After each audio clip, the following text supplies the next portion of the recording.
Hello everyone, आप देख रहे हैं ऑल स्टडी इजली चैनल। आज का हमारा क्वेश्चन है क्लास 10th का साइंस का। ये क्वेश्चन है, बायोलॉजी में आता है 2 नंबर का ये क्वेश्चन। तो देखिए क्वेश्चन है आपका, श्वसन को ऊष्माक्षेपी अभिक्रिया क्यों कहते हैं, वर्णन कीजिए। तो आपको इसको डिस्क्राइब करना, वर्णन का मतलब होता है डिस्क्राइब करना, यानी उसके बारे में पूरा डिटेल में बताना। तो देखिए ऊष्माक्षेपी से ही पता चल रहा है, ऊष्माक्षेपी यानी कि निकलना। देखिए धरती पर जो भी जीव है, ठीक है, सभी लोग क्या है, सांस लेते हैं। सभी को पता ना, सांस लेते हैं और छोड़ते हैं। हम लोग क्या लेते हैं, ऑक्सीजन लेते हैं और कार्बन डाइऑक्साइड छोड़ते हैं। लेकिन क्या है, पेड़ पौधों में इसका अपोजिट होता है, यानी कि उल्टा होता है। पेड़ पौधे क्या करते हैं, कार्बन डाइऑक्साइड लेते हैं और ऑक्सीजन वो छोड़ते हैं। तो आप इसी को समझिएगा, सिंपल सा। इसमें 1 नंबर का भी क्वेश्चन आपका बनता है कि श्वसन को ऊष्माक्षेपी अभिक्रिया कहते हैं या क्या कहते हैं, या ये पूछा जाएगा श्वसन को डैश कहा जाता है। श्वसन को क्या कहा जाता है, ऊष्माक्षेपी अभिक्रिया कहा जाता है। या ऑप्शन में आपका ये आ सकता है, श्वसन को ऊष्माक्षेपी अभिक्रिया कहते हैं या ऊष्माशोषी या रिडॉक्स अभिक्रिया कहते हैं। तो ऑप्शन में आएगा ऊष्माक्षेपी, तो आप ऊष्माक्षेपी पे करेक्ट निशान लगाएंगे। ठीक है, तो देखिए आप इसको समझिए, रटिएगा नहीं। देखिए श्वसन यानी कि सांस लेना। श्वसन एक मंद दहन, मंद दहन यानी कि धीरे धीरे सांस लेना। अब सभी लोग सांस लेते हैं, तो क्या धीरे धीरे लेते हैं, बहुत तेजी से लेते हैं। मंद यानी कि हल्के हल्के लेते हैं, सभी को पता है। ठीक है, ऑक्सीजन यानी कि O2 जो हम लेते हैं। अब O2 हमें कहाँ से मिलती है, पेड़ पौधों से मिलती है। ठीक है ना। तो श्वसन एक मंद दहन ऑक्सीकरण की अभिक्रिया है।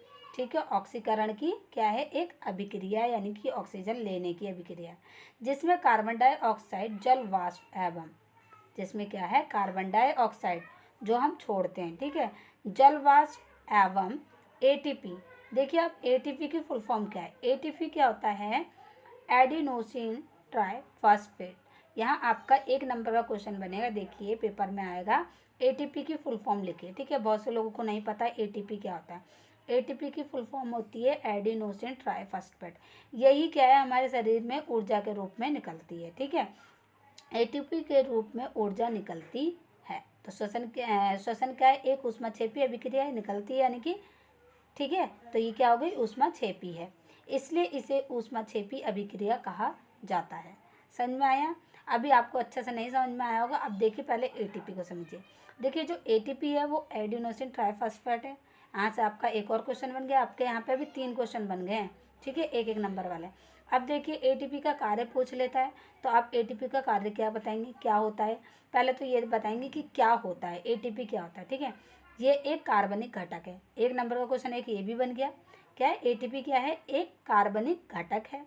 अब इसका कार्य क्या है, यानी कि वर्ग क्या है इसका हमारे शरीर में। देखिए ये मांसपेशियाँ, मांसपेशियाँ सभी को पता है। ठीक है, तंत्र का तंत्र, तंत्र का तंत्र क्या होती है, जब हमें कोई भी चीज़ लगती है तो हमारे ब्रेन को कैसे पता चलता है, वो कौन बताती है, तंत्र का तंत्र बताती है।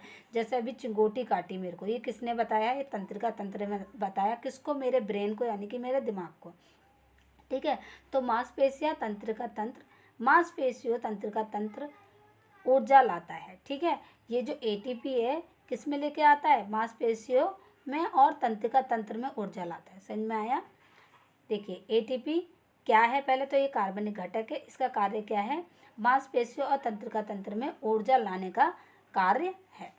ठीक है, अब देखिए एक ग्लूकोज में, ठीक है ना, एक ग्लूकोज के अणु में कितने, 32 एटीपी अणु होते हैं। समझ में आया, एक ग्लूकोज में कितने, 32 एटीपी के अणु होते हैं। देखिए अब क्या होता है, और हर एक अणु में एटीपी के अणु ऊर्जा ट्रांसफर होती है।